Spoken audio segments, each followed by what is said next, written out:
Hello YouTube. Working on these valve covers, spending way more time than I don't think any sane person would spend. You can see maybe some of the hammer marks here. You need to remove these if you want to really deep clean these and get all the sand and crud and dirt and whatever out of there. So I bent these over, pulled them out. You can see that they're kind of, now you can see some of the hammer marks. That one is going to be covered up. That's the PCV hole. So you can see here where I drilled out spot welds, like I said before, and then these baffles go in. You can see where it had condensation. That's typical, normal, but it did overheat too. So either way, it's got some pitting to it, but I'm not going to sandblast it. I went over it with the wire wheel. Because what happens when you sandblast, I don't know where it's right here. It kind of, especially with these baffles, it just warps the crap out of them. So you see here, I'm test fitting this baffle. So from the factory, they spot weld these in, and they're probably okay. So let me explain. In the factory or any production type facility, because that's where I spent most of my life, is in the production world.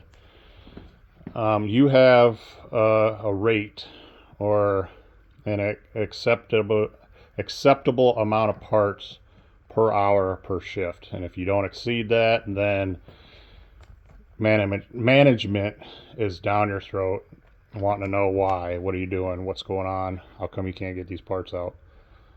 Anyways, in that kind of environment, there is mistakes or people rush through things, and that is not because they don't care about their job. A lot of cases that's the truth, but most cases it's because they have somebody breathing down their neck, and they don't necessarily care about the quality. They just want to make their boss look good.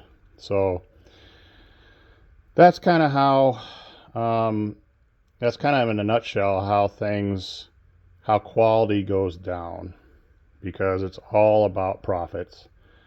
And ultimately, the customer is the one that pays the price, you and I. All right, now, you'll see there's no holes drilled on this side, and well, I got the clamps covering up. But let's look at this one. It's spot welded in 4 places, hence the 4 holes where I drilled out this baffle. See that? This one, it was only held in with 2 spot welds on this side. This one, they actually connected. You can see, maybe, I don't know if you can see it or not, but this one actually connected, but it didn't penetrate. And this one here, they attempted to spot weld it twice. Right here you can kind of see. They actually hit it twice and missed both times. And that was enough of an attempt for them to say, all right, send it down the line. Right here. Actually, I take that back. That one did connect as well, but it didn't penetrate. Yeah, this double one here is this bracket. My bad, sorry. Anyways, when you're working with a spot welder, and I've used one many times, I actually ran one for a year. So you have to keep your tips clean on a spot welder. You have these copper tips, and it'll build up. The metal will transfer to the tips, and it'll create resistance and like a layer over the top of the tips, and it will not penetrate. So this was either a lot of cycles without cleaning the tips, or the tips were just plain shot and they need to be replaced. Either way, this side did not get spot welded. It was just floating in there. And I'm going to correct that now that I'm restoring these valve covers. I'm going to go ahead and drill out those places where they should have been spot welded, and then plug weld them with my MIG welder. And this one here I spent a couple hours on. It's really tedious work removing those and not ruining that that lip in there. You want that lip so that you can fit your plugs in there. And also I spent some more time flattening these areas out because they do get a little damaged when you're prying those apart. And also spent quite a bit of time fixing the flange area here. Now, it's not perfect, but it should seal fine. And you will have some hammer marks. And the way to get rid of that is either use a little bit of glaze putty or polish up your hammer, the head of your hammer, and whatever dolly you're using, make sure they're nice and smooth and they won't transfer any marks. But I didn't do that, so that's where I'm at. Spent way too much time on this. Honestly, if you're counting the hours, it's probably cheaper to buy a set, a brand new set. But let's say they're not available and you have the originals and you want to make them look nice. This is how you do it. I think I mentioned in the last video that I've seen a restoration shop blasting these and not just dissecting them to this extent. But let me clarify, I don't know if they did or not. I'm not saying they didn't, but that's what you got to do. And I mean, if you're going to pay a body shop to do all that, or a restoration shop to do all that, it might just be easier, cheaper. Well, it's definitely easier, but it might just be cheaper in the long run just to buy a set. Yeah, they're a couple $100, you know, and I think the same thing when I look up reproduction valve covers for my 440, like $200.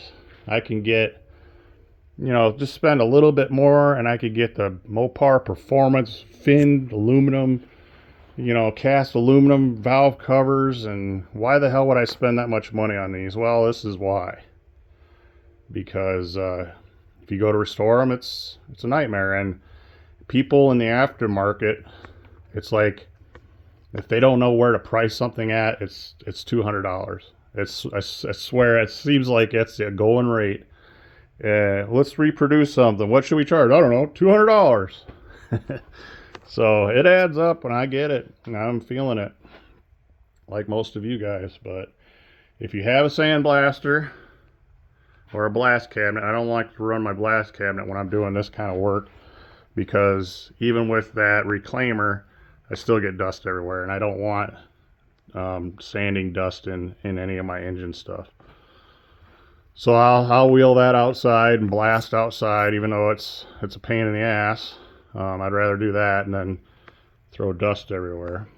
But yeah, if you got an air compressor and a sandblaster and the time and you want to do this stuff, you can do it. I honestly, it's not that hard. It's just time consuming, and it's what is your time worth to you.